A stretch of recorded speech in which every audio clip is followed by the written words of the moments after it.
কি ফাঁসি হতো নাকি? হতো ফাঁসি। আল্লাহ বলছেন ওদের ফাঁসি হওয়ার মূল কারণ হলো আমার নাকামু মিনহুম ইল্লা আইয়ুমিনু বিল্লাহিল আযীযিল হামীদ। এই মুসলমানদের মানে কারণ কি? একটা মাত্র কারণ, এরা আমার প্রশংসা করে, এরা সাক্ষ্য দেয় আল্লাহ ছাড়া কাউকে মানি না।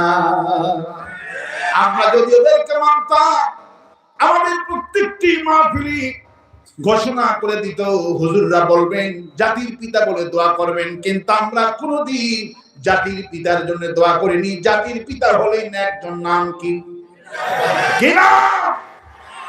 ওদের কাছে জাতির পিতা, কিন্তু আমাদের কাছে হলো জুতার পিতা।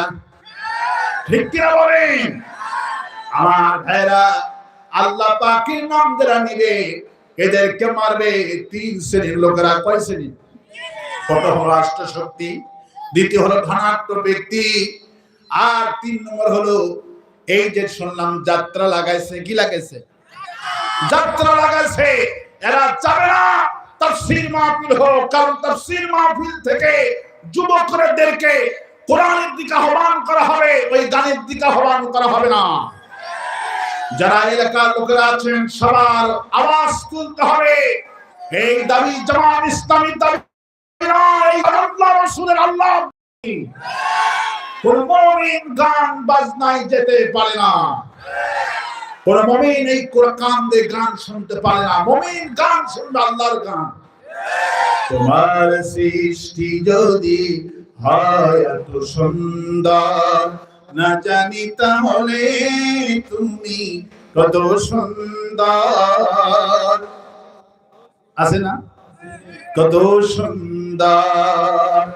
সেই কথা ভেবে ভেবে কেটে যায় লগ্ন, ভরে যায় তৃষিত অন্তর, না জানি তাহলে তুমি কত সুন্দর। যে মানুষ মানুষের বেদনায় কেঁদেছিল আজীবন মদিনায়, সে মানুষ হয় এত সুন্দর, না জানি তাহলে তুমি কত সুন্দর। আল্লাহ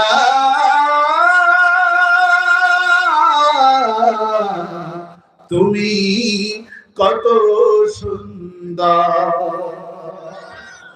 আল্লাহ পাক বলছেন আমি হলাম সবচেয়ে সুন্দর, আমি যা বানাইছি সব কিছু সুন্দর করে। সুবহানাল্লাহ বলে। আমার নাম আল্লাহ, আমার নাম আল্লাহ। আমাকে ডাক, একবার ডাকবি ৭০ বার বলি বান্দা কি চাস। সুবহানাল্লাহ।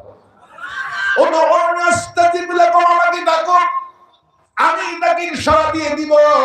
আমার পরিচয় শোনো, আল্লাহু লা, পড়েন সবাই, আল্লাহু লা ইলাহা ইল্লা হুয়াল হাইয়ুল কাইয়্যুম।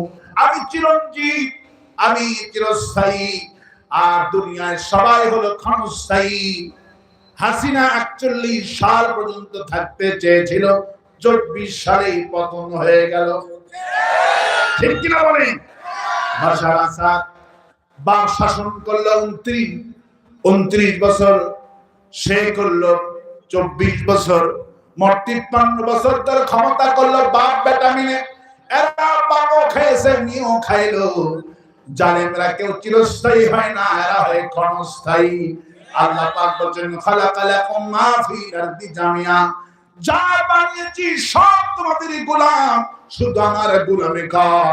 তোর নাম কোটি কোটি টাকা দিয়া বইতে সাবানো লাগবে না। আমার যদি গোলামি কেউ করে, আমি তাকে কিয়ামত পর্যন্ত ওই লোকের নাম মুসলমানদের অন্তরে অটোমেটিক দান করে দিব। কিয়ামত পর্যন্ত শুধু বাংলাদেশি বিলালের নামটা জানে এমনটা তা নয়।